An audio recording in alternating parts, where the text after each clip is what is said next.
Let's go. Yeah. For those of you that want to know what we're all about, it's like this, y'all.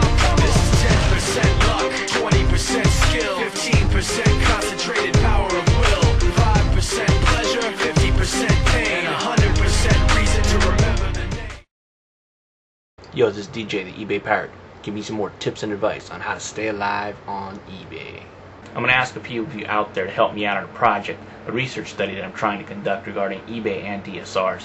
More on that in a bit, the results of which will be posted online.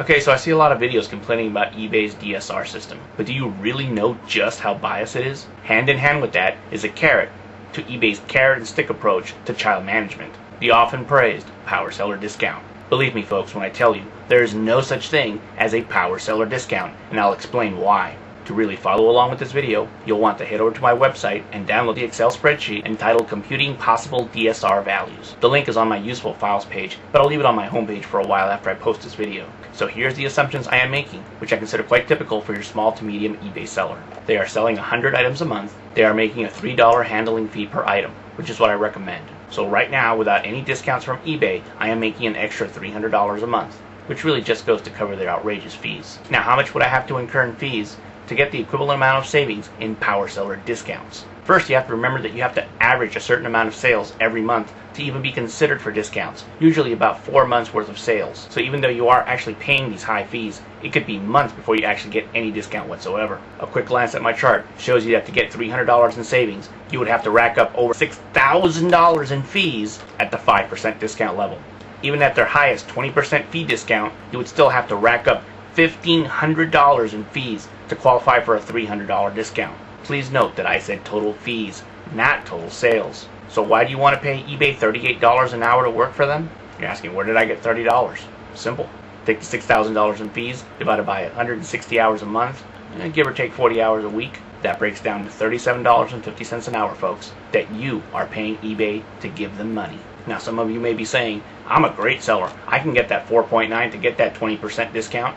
Fine, take that $1,500 a month in fees, divide that over a month, and you're still paying eBay over $9 an hour. So ladies and gentlemen, do you still think PowerSeller discounts are really effective incentives? Now on to the rigged eBay DSR system. And yes, it's rigged heavily against the small to medium eBay seller. For any discounts, you have to average 4.6 across 4 distinct categories. They do not average the 4 categories. You lose one, you might as well lose them all. First, it's only a 5-point scale. Almost all noteworthy rating systems use at least a 10-point scale. A 10-point scale is quite a bit less volatile and quite a bit fairer as well. And I am not even going to go into how unfair the rating evaluation that eBay assigns to a 4-star rating. That's just sickening. But eBay doesn't play fair, does it? Statistically speaking, folks, it's impossible to maintain a 5.0 rating for any length of time. It can't be done because you can't get any rating higher than a 5 to offset any rating lower than a 5. People, let that sink in. It can't be done. Any rating that you see with a 5 or higher has been manipulated or adjusted to reflect that. No seller of any non-trivial merchandise can hope to maintain a 5.0 across 4 categories. I'll bet money on this. Now I'm not talking about people selling stickers or packing material. I'm talking about people selling toys, collectibles, or computers. Hard goods. Statistically and mathematically, it can't be done. But more importantly, it's simply human nature to gripe. As of the date of this upload, eBay is depressing the exposure of small to medium sellers in preparation for the catalog sales which are about to be launched. A much more quantitative measurement would be value-related feedback. For example, let's say I have 50 positives and 1 negative. If the value of the negative is only a tiny fraction of the total sales value, the net negative should only count for a tiny percentage of my overall feedback rating. Does it sound fair that both of these feedback count for the exact same amount? Of course not. But under the current feedback system, the negative counts as much as 5 times as much as that positive. Why 5 times?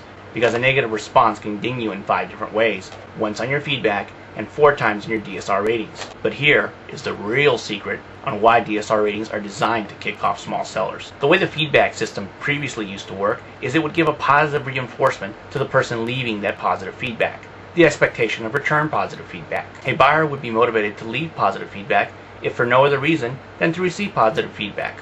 Perhaps maybe he was hoping to get that little star that eBay gives you. Remember in kindergarten he used to give you a little gold star for doing good? Same concept. By that same token, a buyer would leave negative feedback only if he felt that the return negative feedback was worth it. So buyers did not generally leave negative feedback for minor issues. preferring instead to work it out with the seller. But now the incentive to leave positive feedback has all but disappeared. And without the psychological risk of getting a return negative feedback, the urge to even leave feedback gravitates towards negativity. In simple terms, folks, people tend to bitch and whine more because there's nothing stopping them. So what happens is a certain percentage of happy buyers do not leave any feedback, versus almost 100% of unhappy buyers leave negative feedback. So when a buyer leaves you negative feedback, do you think he's going to leave you positive DSRs? I don't think so. More than likely, you're going to get star banged. That is, straight ones across the board. And DSRs affect your visibility on the site. Now this is where I ask all of you for help on this project. On my website, you will see a link to Best Match Study Number 1. It's a PDF which details the methodology that I will use to study just how easy it is or how hard it is to be found using eBay's DSR-dependent Best Match feature. So I'm going to need some volunteers to perform a search for 15 randomly selected items at least twice a day for 10 days. There are a few more details, and if you're interested in participating, head over to my site and download the PDF. Look over the document and email me any questions. And if you're interested, email me back at pirate@gogetyourcash.com. A special thank you goes out to .u.com for providing hosting for my site. Having some web space allows me to upload documentation that goes with some of my videos, as well as being able to provide you, the viewers, with some extras that you might be interested in. As always, thank you to my subscribers, and a big welcome to all you new folks. Thanks for your support.